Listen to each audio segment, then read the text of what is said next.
The moon rises full and luminous over a quiet village. Doors are barred, windows shuttered. Families huddle together in the candlelight, speaking in hushed whispers, waiting for the morning sun. In the distance, a howl splits the night long, mournful and utterly inhuman. The werewolf, that most infamous of cursed beings, has awakened. Yet for all the stories told around flickering hearths, for all the silver bullets blessed by priests, and the wolfsbane hung above doorways, the true nature of lycanthropy remains shrouded in shadow and misconception.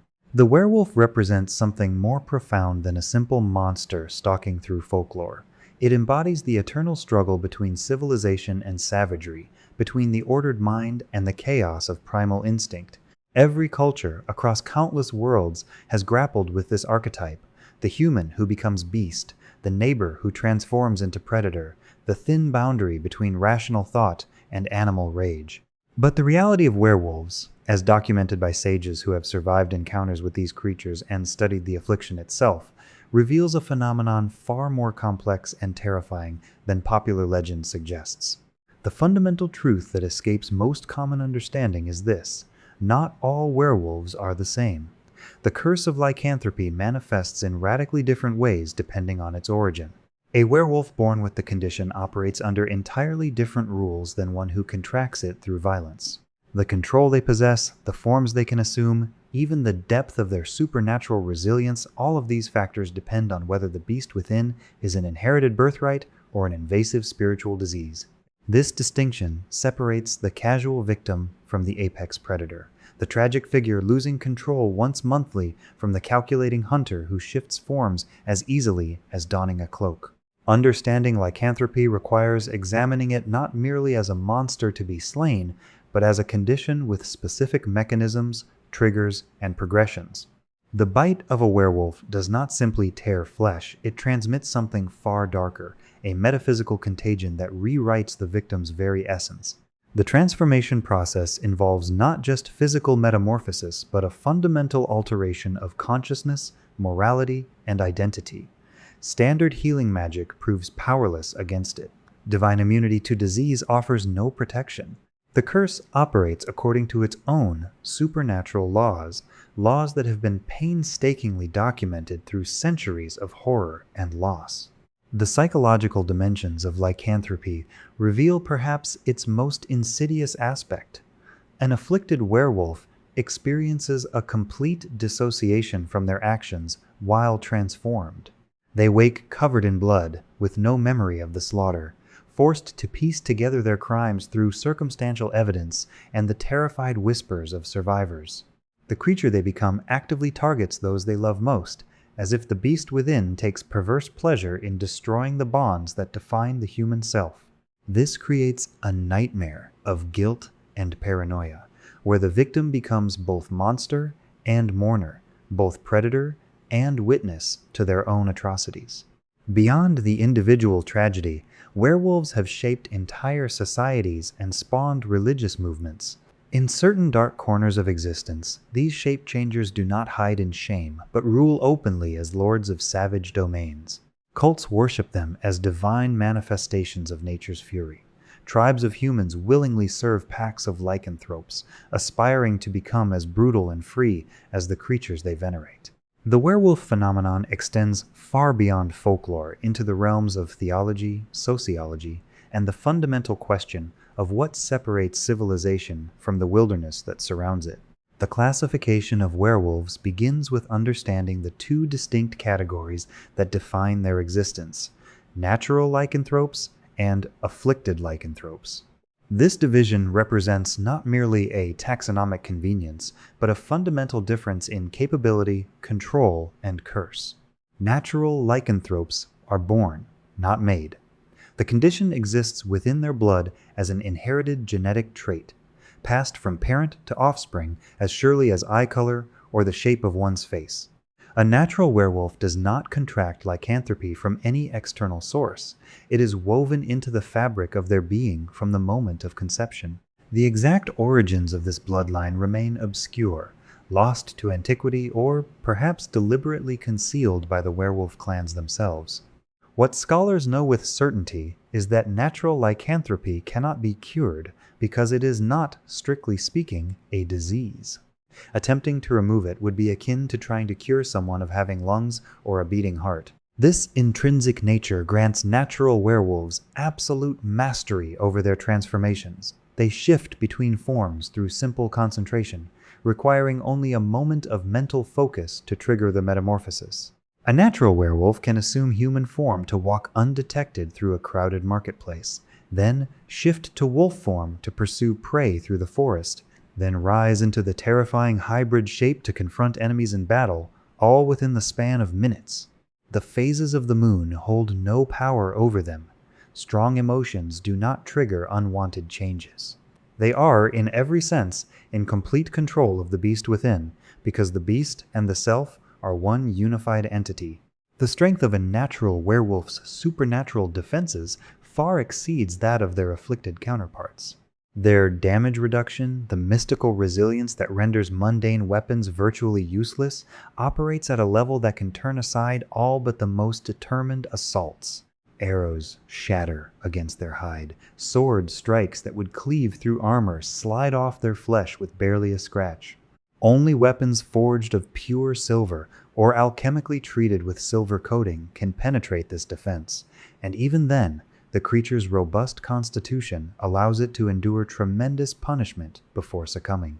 Afflicted lycanthropes exist in a state of perpetual victimhood, cursed by an infection they never sought and cannot control. The curse enters through a wound, typically a bite from a werewolf, though certain dark rituals can impose it as well. When those fangs pierce flesh, they deliver more than physical trauma.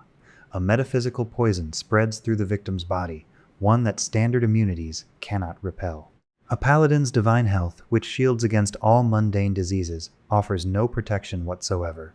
The victim must rely solely on the raw strength of their physical constitution, forcing their body to reject the infection through sheer biological resilience.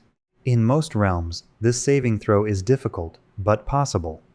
In the demiplane of dread, that prison of mists known as Ravenloft, the curse becomes viciously virulent.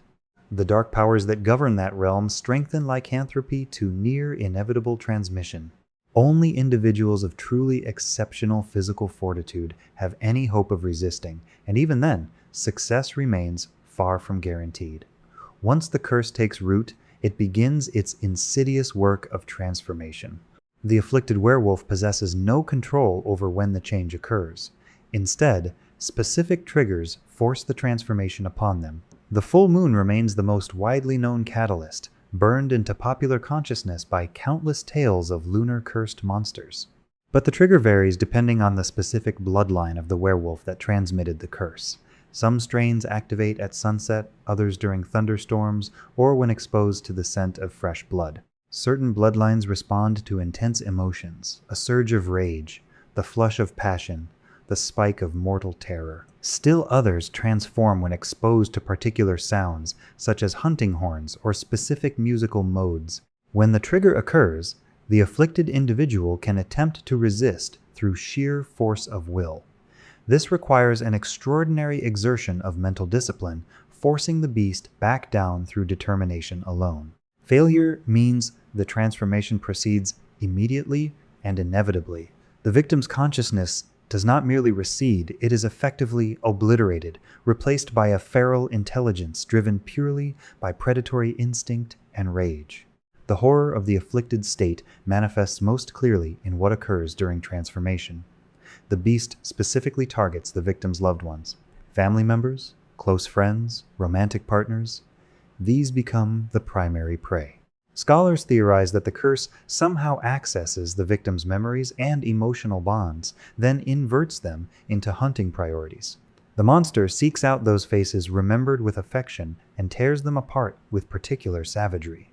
Upon returning to human form, the victim remembers nothing. They wake in unfamiliar locations, their clothes torn and stained with blood, their hands caked with gore, and no memory whatsoever of how they arrived in such a state. The afflicted also suffer a limitation in their physical forms.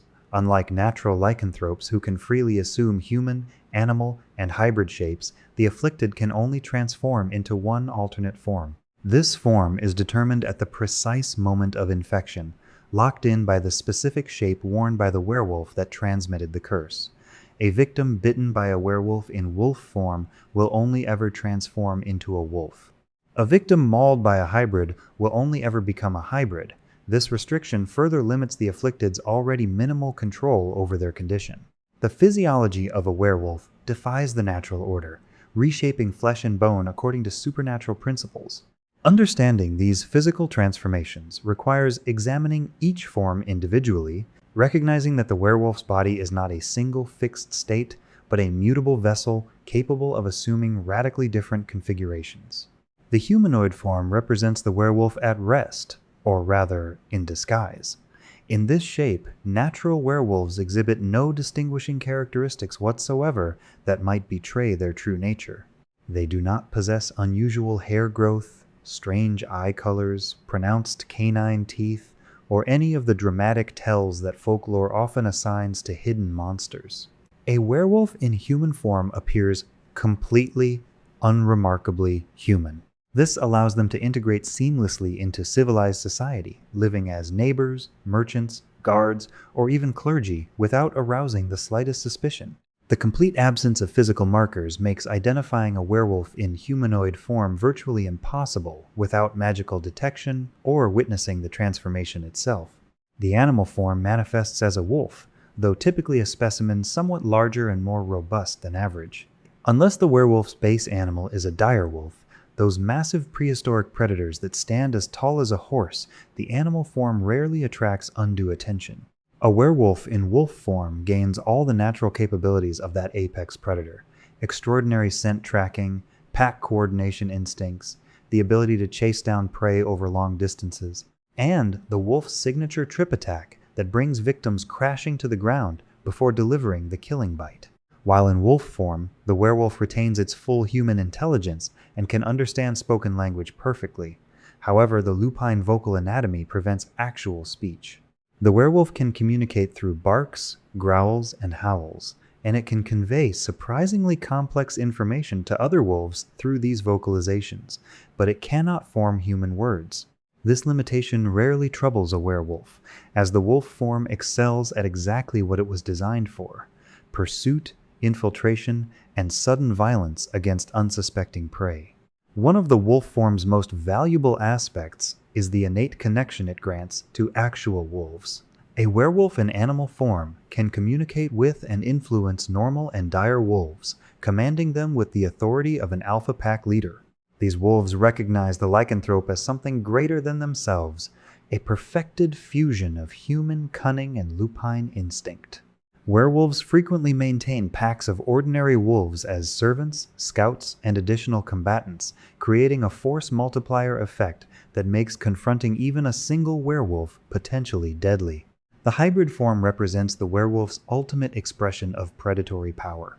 Standing as tall as an ogre, covered in thick gray fur, possessing a wolf's elongated muzzle filled with fangs and claws capable of rending armor, the hybrid is the shape most associated with werewolf legends. This is the monster that terrorizes villages, the nightmare that hunts in the deep forest, the beast that requires silver to slay. What separates the hybrid from a simple large wolf is its bipedal stance and retention of prehensile hands. A hybrid werewolf can wield manufactured weapons with full proficiency. It can draw a sword and fight with trained technique while simultaneously bringing its devastating bite to bear. It can load and fire a crossbow, set traps, open doors, and manipulate objects with human dexterity while possessing strength that exceeds human limits. This combination of human intelligence and tool use with animal ferocity and supernatural resilience creates an opponent of extraordinary lethality. The hybrid form also allows werewolves to wear armor and clothing, though most prefer to fight unencumbered to maximize their mobility. Some werewolf lords, particularly those leading organized packs or serving as champions in lycanthrope societies, commission specially designed armor that accommodates their larger hybrid frame while providing additional protection. A fully armored hybrid werewolf wielding a great axe while backed by a pack of dire wolves represents a threat capable of overwhelming even seasoned adventuring parties. The defensive capabilities of werewolf flesh represent perhaps their most infamous attribute. All werewolves possess supernatural damage reduction, a mystical toughening of their physical form that causes mundane weapons to glance off harmlessly or inflict only superficial wounds. A werewolf can stand unmoved, while a hail of arrows bounces off its hide. Sword strikes that would decapitate a human leave only shallow cuts that close almost immediately. This defense operates continuously regardless of form, meaning even a werewolf in apparently vulnerable human shape can shrug off attacks that would kill an ordinary person. Silver circumvents this protection entirely. Weapons forged of silver, or steel weapons alchemically coated with silver, bypass the damage reduction and wound werewolves as they would any flesh and blood creature. The reason for silver's effectiveness against lycanthropy remains debated. Some sages attribute it to silver's association with the moon, creating a symbolic resonance that punctures the curse. Others point to silver's properties in alchemical theory, where it represents purity and the banishment of corruption. Regardless of the metaphysical explanation, the practical reality remains clear. Silver kills werewolves, and nothing else reliably does. Natural werewolves possess significantly stronger damage reduction than afflicted individuals. Where an afflicted werewolf's resistance might be overcome by particularly powerful mundane weapons wielded by exceptionally strong warriors, a natural werewolf's defense proves nearly absolute. Only silver penetrates it with any reliability, making natural lycanthropes among the most physically durable creatures in existence.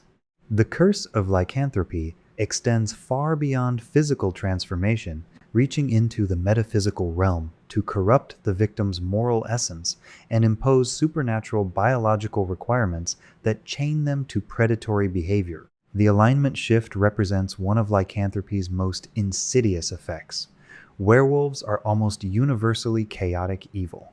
This is not merely a tendency or a statistical likelihood, the curse itself actively pushes the victim toward this moral state. An afflicted individual who was lawful good before infection will find their personality warping, their inhibitions dissolving, their capacity for empathy withering. The beast within does not simply control the body during transformation, it gradually colonizes the mind, rewriting fundamental values and beliefs. This corruption manifests subtly at first. The victim might experience unusual irritability, a shorter temper, a reduced tolerance for the constraints of civilized behavior. They might find themselves fantasizing about violence, feeling contempt for laws and social norms they once respected, experiencing surges of predatory desire when observing vulnerable individuals. As the curse deepens its grip, these impulses intensify, until the victim's original personality becomes merely a fading memory, replaced by something that hungers for blood and chaos. The biological imperative known as the hunger binds werewolves to their predatory nature through physical necessity. Every werewolf must consume a specific quantity of raw meat daily, with the amount determined by the size of their animal form. A standard werewolf whose wolf form qualifies as medium size must eat 25 pounds of raw, uncooked flesh every single day. This is not a preference or a craving, it is an absolute biological requirement enforced by the supernatural curse. Failure to meet this quota results in rapid, debilitating starvation. The werewolf begins suffering subdual damage as their body cannibalizes itself, desperately seeking the nutrients the curse demands. The pain intensifies quickly, becoming agonizing, forcing the werewolf to hunt or perish. Cooked meat provides only half the necessary sustenance, meaning a werewolf attempting to satisfy the hunger with cooked food would need to consume 50 pounds daily, a logistical impossibility. The curse ensures that werewolves must hunt, must kill, must tear fresh prey apart with fangs and claws. This biological compulsion eliminates any possibility of peaceful coexistence with civilized society for most lycanthropes. A werewolf cannot simply purchase meat from a butcher and live quietly among humans. The quantities required would bankrupt them, and even then, the cooked nature of most commercially available meat means it barely sustains them. They must hunt living prey regularly, and the curse's evil influence ensures they prefer humanoid prey over animals. Wolfsbane, known to scholars by its formal designation belladonna, represents a severe chemical vulnerability in lycanthrope biology. To werewolves, this otherwise moderately toxic herb becomes an aggressive poison that attacks their system with devastating efficiency. When a werewolf ingests wolfsbane, their constitution is immediately assaulted, requiring an extremely difficult fortitude save to resist. Failure results in massive damage to their physical health, rapidly weakening even the most robust specimen. The herb's toxic properties affect werewolves far more severely than humans. Where a human might fall ill from consuming belladonna, a werewolf faces potential death from even small quantities. This vulnerability has been extensively documented and exploited by monster hunters, who coat weapons with concentrated wolfsbane extract or lace food and drink with powdered preparations of the herb. A werewolf who unknowingly consumes wolfsbane-tainted meat will rapidly weaken, becoming vulnerable to attacks that their supernatural damage reduction would normally laugh off. For the newly afflicted, wolfsbane offers a desperate, dangerous chance at salvation. If a victim can obtain and consume a sprig of fresh belladonna within 1 hour of being bitten by a werewolf, they gain a single opportunity to purge the infection before it fully establishes itself. This process is hideously toxic. The belladonna attacks the victim's strength, dealing massive damage to their physical capabilities regardless of whether the purge succeeds. Many victims who attempt this cure die from the wolfsbane itself, their bodies unable to withstand the poison even as it burns the lycanthropy from their blood. Those who survive but fail to purge the curse suffer the worst outcome: permanent injury from the herb with the curse still intact. The window for this intervention is extremely narrow. 1 hour provides barely enough time to recognize what has occurred, obtain fresh belladonna, and consume it. In rural areas far from herbalists or druidic circles, locating wolfsbane within this timeframe often proves impossible. The herb must be fresh, dried, or preserved preparations lack the potency necessary to combat the curse at this critical stage. These factors combine to make the immediate cure extremely rare in practice, leaving most victims to face the full progression of lycanthropy without any early intervention. The alignment, corruption, and the hunger work in tandem to ensure that werewolves remain monsters. The biological need for vast quantities of raw meat drives them to hunt. The moral corruption ensures they hunt intelligent prey rather than mere animals. The lack of control in afflicted individuals means their first kills are often family and friends, severing their ties to civilized society permanently. By the time an afflicted werewolf fully understands what they have become, they have already committed atrocities that make redemption nearly impossible.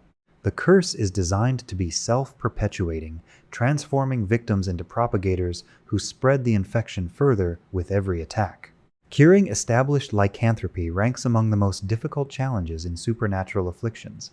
Once the curse has fully taken root, simple magic proves utterly inadequate. The process of removing lycanthropy from an afflicted individual requires a specific sequence of actions, several of which demand tremendous resources and exceptional luck. The first and most daunting requirement involves tracking down and destroying the original source of the victim's specific bloodline. If the victim was bitten by a natural werewolf, that natural lycanthrope must be hunted, located, and killed. If the victim was infected by another afflicted werewolf, the chain of transmission must be traced backward through potentially dozens of intermediary victims until the natural progenitor is identified. This investigation alone can take months or years, requiring interviews with survivors, research into attack patterns, divination magic to scry for information, and dangerous expeditions into wilderness territories claimed by werewolf packs. The natural progenitor may dwell hundreds of miles away, protected by packs of loyal wolves and affiliated lycanthropes, possibly ruling as the lord of a savage domain.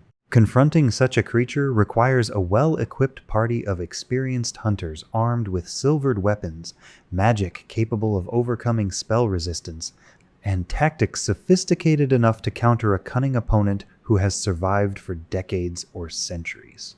Many attempts to destroy progenitor werewolves end in the deaths of the would-be hunters, leaving the afflicted victim without hope of cure. Assuming the progenitor is successfully destroyed, the ritual of cleansing can begin. This requires a cleric of sufficient power to cast 3 specific spells in sequence: Atonement, Remove Disease, and Remove Curse.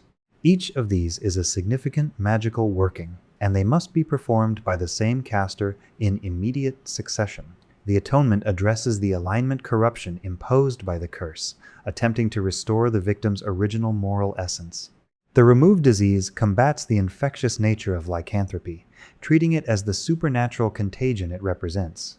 The Remove Curse targets the metaphysical binding that chains the beast to the victim's soul. Critically, this ritual must be performed while the victim is actively transformed into their animal or hybrid form. This requirement presents obvious dangers. A werewolf in hybrid form is a raging predator with minimal rational control. Maintaining physical restraint strong enough to hold a transformed werewolf while a cleric performs an extended ritual demands significant resources and manpower. Silver chains are typically employed, as they not only restrain but also cause pain that can momentarily shock the beast into submission. The chamber must be heavily warded to prevent the werewolf's howls from attracting allies or causing supernatural fear effects that might disrupt the ritual. Even if all these conditions are met, progenitor destroyed, powerful cleric present, victim restrained in transformed state, ritual performed correctly, success is not guaranteed. The final step requires the victim themselves to succeed at a supreme effort of will, actively fighting to sever the curse's hold on their spirit. This saving throw is extraordinarily difficult, representing the afflicted individual's last chance to reclaim their humanity. The werewolf must consciously reject the beast, repudiate the power it offers, and accept the loss of supernatural strength in favor of moral freedom. Many victims fail this final test. Some have lived with the curse for so long that they no longer truly wish to be free of it. The power of the hybrid form, the thrill of the hunt, the savage freedom from civilized constraints, these seduce even individuals who intellectually desire a cure. Others find their will so eroded by repeated transformations and evil acts that they lack the spiritual strength necessary to break free. The curse has rewritten too much of who they are. The beast has become the dominant personality. Those who fail this final saving throw remain cursed permanently. No second attempt is possible. The ritual cannot be repeated. The victim will carry lycanthropy until death claims them, whether that comes from a hunter's silver blade, eventual old age, or violence during a transformation. This finality makes the decision to attempt the cure fraught with risk. If the victim fails, they lose their only chance at freedom and must live with that knowledge. For natural lycanthropes, no cure exists at all. Their condition is genetic, fundamental to their existence. Attempting to remove it would require rewriting their essential nature, unraveling the metaphysical structure that defines them. Arcane theory suggests this might be theoretically possible through a wish spell or similar reality-altering magic, but documented cases are non-existent. Natural werewolves are born as they are and will remain so until death. This disparity creates a sharp division in werewolf society. Natural lycanthropes view themselves as superior beings, perfected unions of human intellect and lupine power.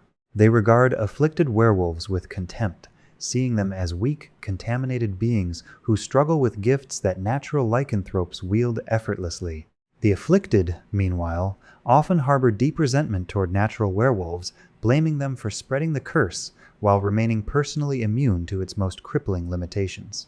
The difficulty of curing lycanthropy ensures that afflicted werewolves rarely return to normal society.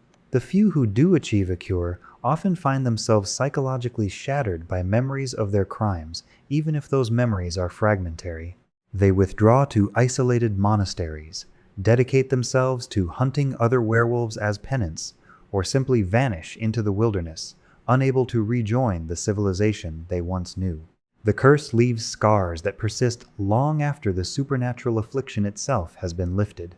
While all werewolves possess formidable baseline abilities, certain exceptional individuals develop powers far beyond normal lycanthrope capabilities. These salient abilities elevate werewolves from dangerous predators to legendary terrors capable of threatening entire regions. Animal Command represents the werewolf's dominion over lesser canines taken to supernatural extremes. Where ordinary werewolves can communicate with and influence wolves, those possessing this salient power can mentally dominate them with the same authority an evil cleric exercises over undead. The werewolf can issue complex commands telepathically, compelling wolves to execute sophisticated strategies, maintain ambushes over extended periods, or sacrifice themselves in diversionary attacks. This power extends to dire wolves and occasionally even to winter wolves and wargs, creating armies of lupine servants bound to absolute obedience. Werewolf lords commanding scores of wolves become forces capable of besieging fortified settlements, overwhelming guard forces through sheer numerical superiority. The frightful howl transforms the werewolf's vocalization into a weapon of pure terror. When unleashed, this low, mournful sound carries supernatural dread that bypasses rational courage. Those who hear it must resist or flee in absolute panic, abandoning weapons and companions in mindless flight. The howl affects even experienced warriors and heroes, bypassing normal immunities to fear through the primal, instinctual terror it triggers. Werewolves employ this ability to scatter defensive formations, isolate victims from their groups, and create chaos that allows the pack to pick off fleeing targets individually. The psychological impact lingers long after the immediate effect fades, with survivors developing lasting trauma associated with that particular sound.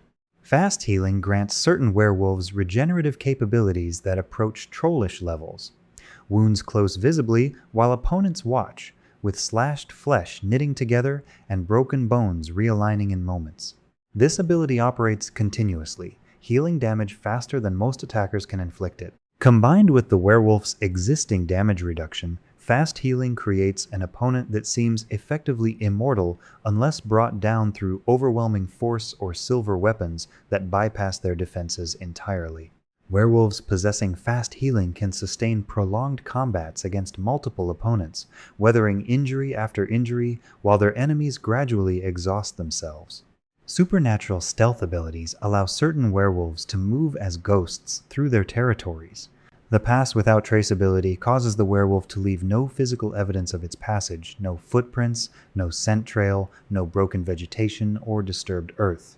Tracking such a creature becomes impossible through mundane means, requiring magical divination to locate. Combined with their natural predatory stealth, this makes the werewolf effectively undetectable until it chooses to reveal itself. Victims report being stalked for days without ever seeing their pursuer, aware only of the growing certainty that something follows them through the wilderness. Magically enhanced jumping permits werewolves to traverse terrain that should be impassable. They can leap across rivers that would require bridges, bound over defensive walls that should provide protection, or spring onto rooftops that should be out of reach. This mobility transforms the werewolf's tactical options, allowing approaches that defenders never anticipate and escapes that should be impossible. A werewolf pursued into mountainous terrain can simply leap between cliff faces that would stymie mounted hunters. Supernatural silence creates zones of absolute quiet around certain werewolves, nullifying all sound within the affected area. This allows the creature to approach without the telltale sounds of movement, breathing, or growling that might alert vigilant guards. Victims are killed without even the opportunity to scream, their deaths discovered only when they fail to report or when their bodies are found. The silence also prevents verbal spellcasting, disrupting mages who depend on spoken incantations to defend themselves. The most ancient and powerful werewolf lords develop spell resistance, wrapping themselves in auras that cause magic to slide off ineffectively. Offensive spells targeting these creatures require the caster to overcome significant magical resistance, or the spell simply fails to take effect. This defense protects the werewolf from the devastating combat magic that adventurers typically rely upon to destroy physically powerful opponents. A werewolf with spell resistance can charge directly into a wizard's prepared defenses, ignoring firebolts and lightning strikes while closing to melee range.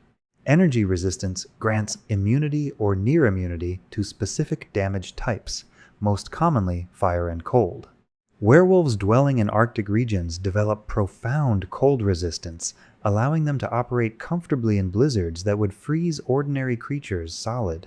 Those inhabiting volcanic territories or serving fire-worshipping cults gain fire resistance that lets them stride through flames unharmed. These resistances eliminate entire categories of weapons and tactics that hunters might employ, forcing confrontations to occur in melee where the werewolf's physical superiority provides maximum advantage. Werewolf societies organize hierarchically, with the most powerful individuals ruling packs through demonstrated strength and accumulated salient abilities. A pack alpha typically possesses several such powers, making them exponentially more dangerous than any individual pack member. Challenging such leaders is tantamount to suicide for lesser lycanthropes. This creates stable, long-lasting power structures where ancient werewolves rule for centuries, growing more powerful and cunning with each passing decade. The social implications of salient powers extend beyond pack dynamics into the realm of werewolf, religion, and culture. Lycanthropes who manifest these abilities are often regarded as blessed by whatever dark powers the pack worships, whether that be Malar, the Beast Lord, the wolf god of Verbrek, or more abstract concepts of savage nature. They become not merely leaders, but living avatars of predatory divinity, prophet kings who rule through both physical might and perceived spiritual authority. Their commands carry the weight of religious doctrine, making disobedience not just dangerous, but blasphemous. Some werewolf bloodlines breed specifically for salient powers, arranging matings between powerful individuals in hopes of producing offspring who inherit or develop enhanced abilities. These eugenics programs span generations, creating dynasties of increasingly powerful natural lycanthropes. The resulting family lines become aristocracies of supernatural terror, with each generation seeking to surpass their parents through accumulated power and newly developed abilities. Werewolf societies range from savage tribal confederations to organized religious movements that blend lycanthrope worship with existing cultural structures. These social organizations reveal that werewolves are not merely solitary monsters, but creatures capable of building complex civilizations according to their own brutal values. The domain of Verbrek in the demiplane of Dread represents perhaps the most thoroughly documented werewolf society. This realm consists of trackless forests, muddy rivers choked with reeds, and thorny vegetation that tears at exposed flesh. The land itself seems hostile to civilized intrusion, as if the wilderness actively resists human habitation. Here, werewolves do not hide their nature, but rule openly as the unquestioned masters of the territory. The human population of Verbrek exists in a state of grim fatalism, fully aware of their subordinate position in the regional hierarchy. They live in isolated, heavily fortified farmsteads, surrounded by walls topped with iron spikes, and blessed with whatever protective magic or holy symbols they can acquire. These defenses provide minimal actual protection. The werewolves could overwhelm any farmstead whenever they choose. The fortifications serve primarily to demonstrate submission, showing that humans understand their place and do not presume to challenge lycanthrope dominance. Verbrek's werewolves enforce their rule through sporadic terror attacks. Packs descend on isolated farmsteads without warning or provocation, slaughtering entire families down to infants and livestock. These attacks serve no practical purpose. The werewolves do not need the meat, and they make no demands for tribute or service. The killings are purely demonstrative, calculated to maintain an atmosphere of constant fear that keeps the human population fragmented, isolated, and psychologically broken. Families that grow too prosperous or confident are marked for destruction, ensuring no human community ever develops sufficient strength to contemplate resistance. The werewolves of Verbrek worship a primal force they call the Wolf God, an entity whose exact nature remains obscure. It may be a genuine deity, a powerful demon lord, or simply a religious personification of lupine predation. Regardless of its metaphysical reality, the Wolf God cult shapes Verbrek's werewolf society completely. The theology holds wolves as divine beings, perfect expressions of natural law. All other creatures, particularly humans, are regarded as flawed abominations that pollute the world through their existence, or as prey animals to be culled for the hunt's glory. Religious observances occur beneath the full moon in sacred groves deep within werewolf territory, locations absolutely forbidden to humans. The rituals combine frenzied violence, carnal excess, and blood sacrifice. Captured humans are brought to these gatherings and torn apart as offerings to the wolf god, their screams and blood consecrating the ceremony.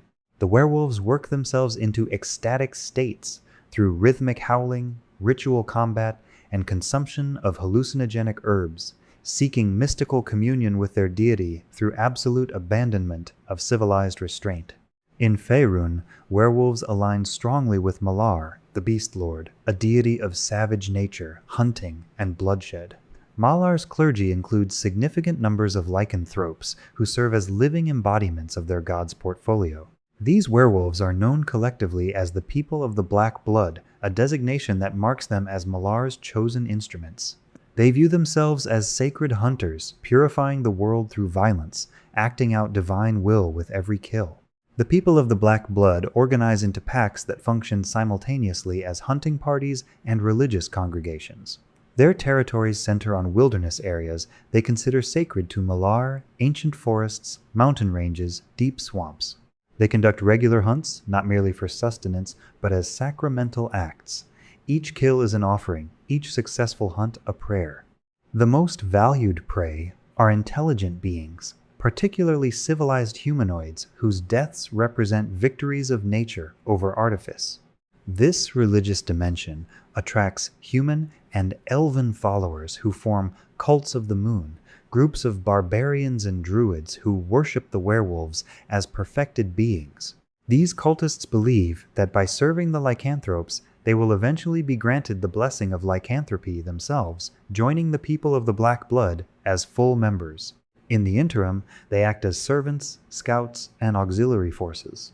The cultists provide the werewolves with information about potential targets, maintain safe houses in civilized areas, and create diversions that allow the lycanthropes to operate more effectively. Chazarnay exemplifies the cult leader archetype, a human druid whose tribe was nearly exterminated by a werewolf pack in the Cold Wood. She responded not with vengeance, but with negotiation. Demonstrating her own magical power by calling storms and commanding animals, she impressed the pack's alpha sufficiently to secure a treaty. Rather than existing as prey, her followers would serve as allies. In exchange, the werewolves would teach the cultists their hunting techniques, and eventually, for the most worthy, grant the gift of lycanthropy through intentional transmission. Chazar's cult now lives among the werewolves, participating in hunts and rituals. The cultists have largely abandoned civilized behavior, wearing wolf pelts and bones as religious vestments, scarring themselves with ritual wounds meant to honor the werewolves' ferocity. They aspire to become as brutal as the creatures they worship, viewing savagery as spiritual enlightenment and bloodshed as sacred duty. The most zealous cultists deliberately provoke werewolves into biting them, seeking infection as a form of dark apotheosis. Not all werewolf organizations are barbaric. The Eldrith Veluthra, a fanatical elven supremacist movement, employs lycanthropes as tactical weapons in their campaign to eradicate humanity. This organization believes that humans are a plague destroying the natural world, and that elven purity can only be preserved through complete human extinction. Werewolves serve this ideology perfectly. They combine elven grace and intelligence with overwhelming predatory power. The Eldrith Veluthra's werewolves operate with calculated precision. They gather intelligence on human settlements, identifying defensive weaknesses and valuable targets. They coordinate their attacks to maximize psychological impact, often striking during festivals or harvest celebrations when communities are most vulnerable and least prepared. The goal is not merely to kill, but to terrorize, to make human settlement in elven forests so dangerous that humans abandon entire regions.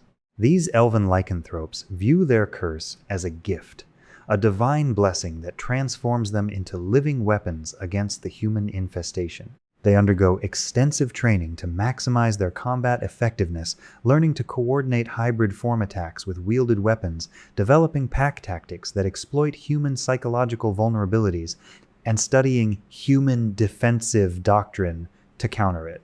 Far from being mindless beasts, they are sophisticated warrior priests waging a genocidal holy war.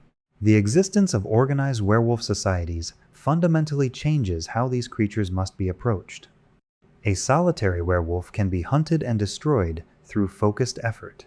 A pack of werewolves ruling a territory, backed by religious infrastructure, and possibly supported by human cultists, represents a threat requiring military response. These societies can persist for generations, their power growing as they accumulate members, resources, and salient abilities. Verbrick has existed for centuries. The people of the Black Blood trace their lineage back millennia. These are not temporary monster infestations, but permanent civilizations built on predation and religious fanaticism. The overwhelming majority of werewolves succumb to the curse's evil, becoming monsters indistinguishable from the beasts they transform into. Yet history records rare individuals who resisted, retained their morality, and found ways to use or overcome lycanthropy without losing their souls. These exceptions prove simultaneously that redemption is possible and that achieving it requires extraordinary character. The path of the Moon Guardian represents perhaps the only formalized approach to resisting lycanthropic corruption while retaining the transformation abilities. This practice developed among afflicted lycanthropes of genuinely good alignment who refused to accept that the curse must inevitably corrupt them. Through intense spiritual discipline and fervent prayer to their deities, these individuals discovered that divine intervention could protect their moral essence during transformation.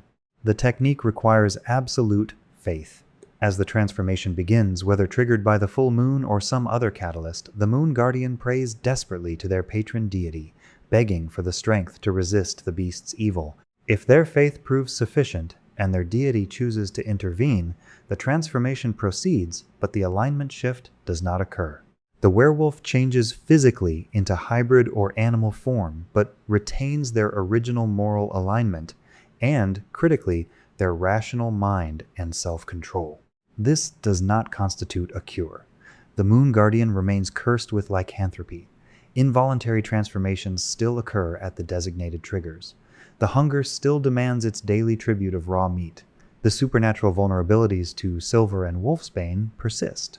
What changes is the individual's ability to remain themselves despite the transformation, to wield lupine power without surrendering to lupine instinct. Orestel Evenfall, a gray elf cleric, exemplifies the Moon Guardian ideal. Afflicted with lycanthropy during an adventure gone wrong, Orestel faced the traditional choice: seek the difficult cure or succumb to evil. He chose a third path, dedicating himself entirely to his deity and training his will to resist corruption. Through years of meditation, prayer, and rigorous self-discipline, he achieved the ability to transform voluntarily without losing his good alignment. Orestel's control remains imperfect. Under the full moon, or when he takes significant damage, the transformation still triggers involuntarily, and he must actively pray and concentrate to prevent the alignment shift. If he fails this spiritual defense, he temporarily becomes chaotic evil while transformed, regaining his true nature only upon reverting to humanoid form. This constant struggle defines his existence. Every transformation is a battle for his soul, with failure meaning temporary descent into monstrous behavior. Despite these limitations, Orestel weaponized his affliction against evil lycanthropes. He infiltrates werewolf packs and cults, using his transformed state to gain acceptance. The werewolves assume he is one of them, another evil predator. Once positioned within the organization, he gathers intelligence and strikes at critical moments, sabotaging hunts, warning potential victims, and ultimately destroying the pack from within. His work has saved hundreds of lives and eliminated dozens of werewolves who would otherwise continue spreading the curse. Rosie Applecask's story takes a different trajectory, involving neither divine intervention nor institutional support, but rather individual determination and fortuitous magic. Rosie was a halfling burglar of exceptional skill, whose signature move involved executing impossible thefts during full moons, when town guards expected thieves to lay low. She named her enchanted short sword Full Moon's Trick in commemoration of these audacious heists. During an attempted robbery of a wizard's mansion, Rosie expected to find an artifact, but instead discovered a captive werewolf. The creature mauled her severely before she escaped, leaving her infected with lycanthropy. Lacking access to immediate treatment or powerful clerics, Rosie went into hiding, terrified of what she would become when the full moon rose. As the transformation approached, Rosie made a desperate decision. She had her sword alchemically silvered, adding a moon glyph engraving for symbolic resonance. Using the gleaming silver blade as a meditation focus, she spent the entire full moon cycle fighting against the transformation. Every time she felt the beast rising, she stared at the sword, letting the silver burn her eyes with reflected moonlight, using the pain and the symbolic connection to anchor her human consciousness. Against all probability, she succeeded. Through pure force of will sustained over an entire lunar cycle, Rosie resisted the transformation completely. In doing so, she inadvertently created a unique magical interaction between her enchanted sword and the curse afflicting her. The sword absorbed aspects of her struggle, evolving into a legendary artifact specifically attuned to lycanthropy. Full Moon's trick gained powers related to detecting, combating, and potentially controlling lycanthropic transformations. Rosie's victory over the curse was permanent. Having mastered the affliction through willpower alone during its most virulent phase, she gained control over her transformations, similar to a natural lycanthrope. She could shift forms voluntarily and no longer faced involuntary changes. Moreover, her alignment remained unchanged. She retained her original moral compass despite the curse. The hunger still affected her, forcing her to consume raw meat daily, but she satisfied this requirement through legal hunting rather than murder. Rather than seeking a cure, Rosie embraced her transformed state as a tool. She became a specialized monster hunter focusing on lycanthropes, using her own afflicted status to infiltrate packs and her legendary sword to destroy them. Her knowledge of the curse from personal experience made her exceptionally effective at tracking werewolves and predicting their behavior. Her story spread throughout the underworld and adventuring communities, inspiring other afflicted lycanthropes to believe that resistance might be possible. These exceptional cases share common elements: extraordinary willpower, external resources that provided critical support during moments of crisis, and circumstances that allowed the afflicted individual time and space to develop coping mechanisms before the curse completely consumed them. They also demonstrate that retaining goodness while afflicted with lycanthropy requires constant vigilance. Neither Orestelle nor Rosie achieved a permanent, effortless victory. Their struggles continued daily, with every transformation representing a new test of their resolve. The rarity of these success stories underscores how difficult resistance truly is. For every Moon Guardian or Rosy Applecask, thousands of afflicted werewolves surrender to the beast or die trying to resist. The vast majority lack the spiritual resources Orestelle accessed, or the fortuitous magical circumstances Rosie encountered. Most newly afflicted individuals have no knowledge of Moon Guardian techniques, no access to clerics who could teach them, and no time to develop resistance before the curse overwhelms them. These legends serve dual purposes. They provide hope that lycanthropy need not inevitably destroy morality, that the curse can be resisted through sufficient determination and aid. Simultaneously, they highlight how exceptional such resistance is, how far beyond normal capabilities one must reach to avoid becoming a monster.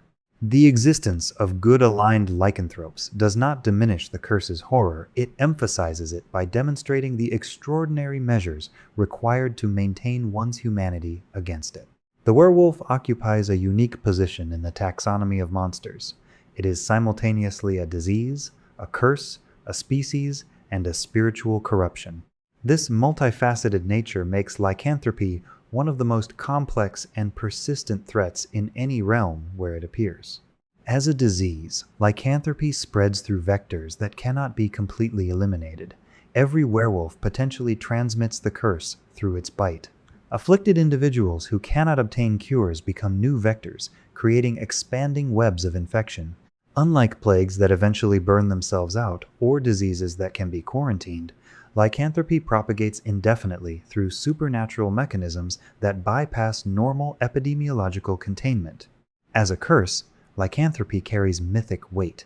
It punishes victims not merely with physical transformation, but with moral corruption, forcing them to commit evils that betray everything they value.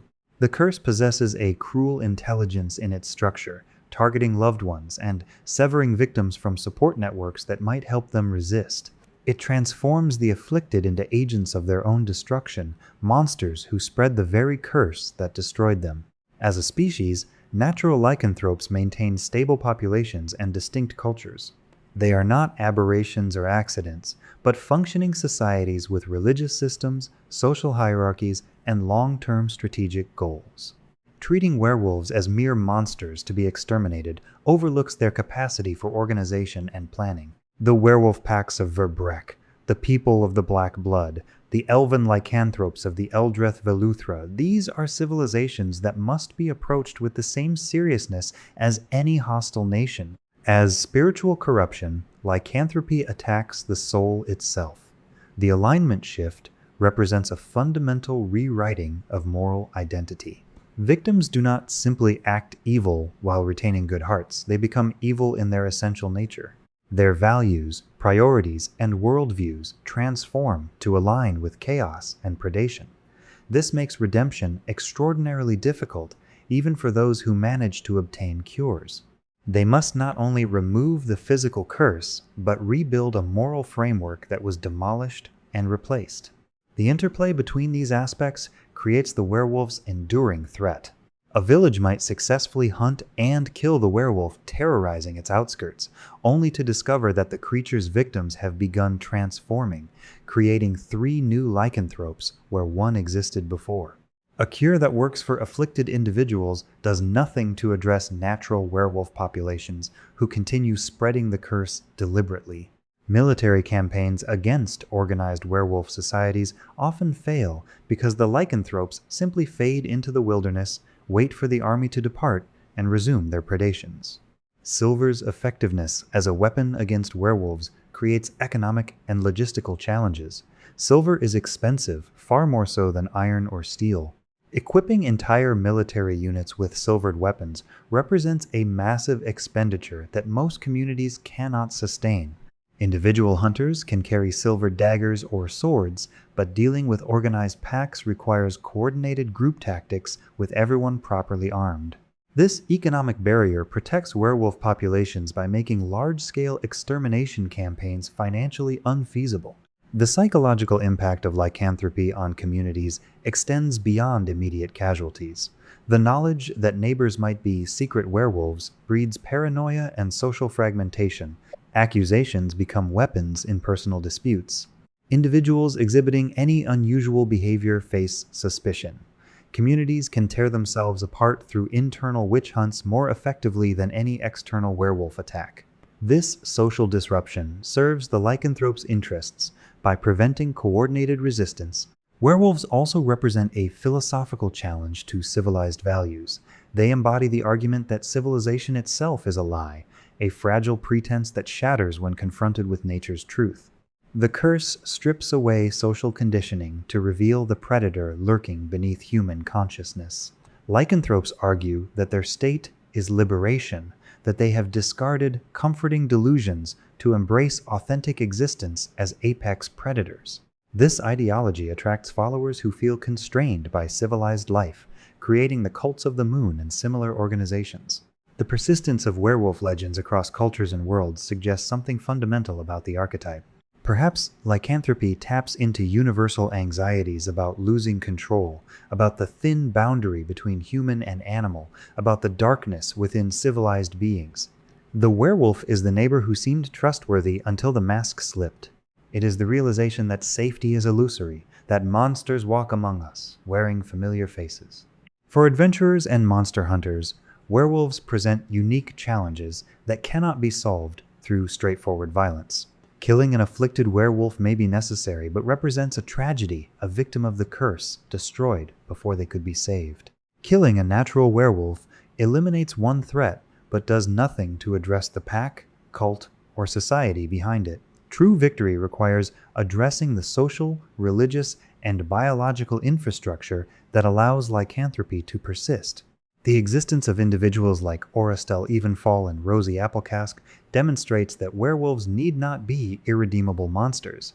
With proper support, spiritual strength, and often fortunate circumstances, afflicted individuals can retain their humanity. This possibility imposes a moral burden on those who hunt lycanthropes. Is the beast before you an evil monster deserving destruction, or a victim fighting desperately to retain control?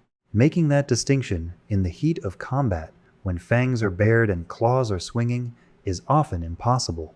Ultimately, the werewolf endures as a legendary monster because it is not simply a creature, but a condition, not merely a threat, but a transformation.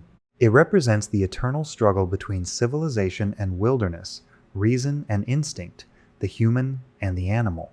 Every werewolf is a battleground where this conflict plays out, sometimes resulting in total surrender to bestial nature, occasionally achieving hard-won balance, but always, always dangerous. The moon will rise again tomorrow night, and the howls will echo through the darkness, and somewhere, someone will wake to blood on their hands and no memory of how it got there, and the curse will continue, as it has for millennia, as it likely will for millennia more. That is the true horror of lycanthropy, not that it exists, but that it cannot be entirely defeated, only endured, resisted, and survived until the next full moon rises.